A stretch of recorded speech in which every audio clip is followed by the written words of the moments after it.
One more goal and they're done. Get that third goal and let's get a win. Come on!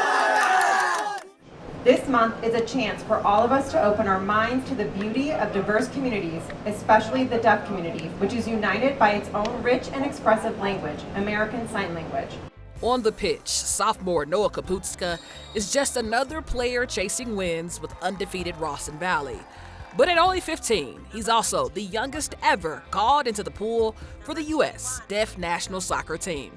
It's an honor. It's one of the biggest honors of my life. I mean, I love soccer. I have a passion for soccer, and that's really like getting up called to the big leagues, and it's important for my culture. Noah was born deaf and started playing soccer at just 3 years old.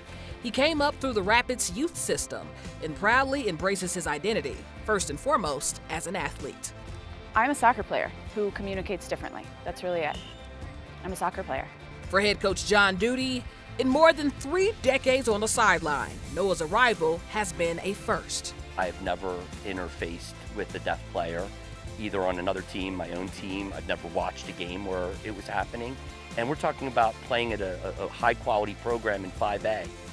This is unprecedented, really. On the sideline, Noah works with interpreter Sarah Bird Gomez. He even shares her with his idol, Colorado native Mia White, a member of the U.S. Women's Deaf National Team. Yeah, I think it's great because it's just cool to have the same interpreter who knows her story, who knows my story, and who's been through it. He also teaches his teammates American Sign Language. This is how are you? And then he said good or good. Say thank you. You're here. For Noah, whether it's high school, college, or one day the international stage, the game always speaks clearly. You know, if I know how to say a few words, and so I'll call for the ball or call for a pass.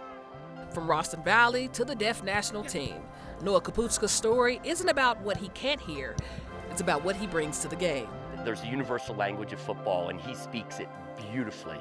This is an amazing, amazing accomplishment, and I think it's important that we all recognize that too.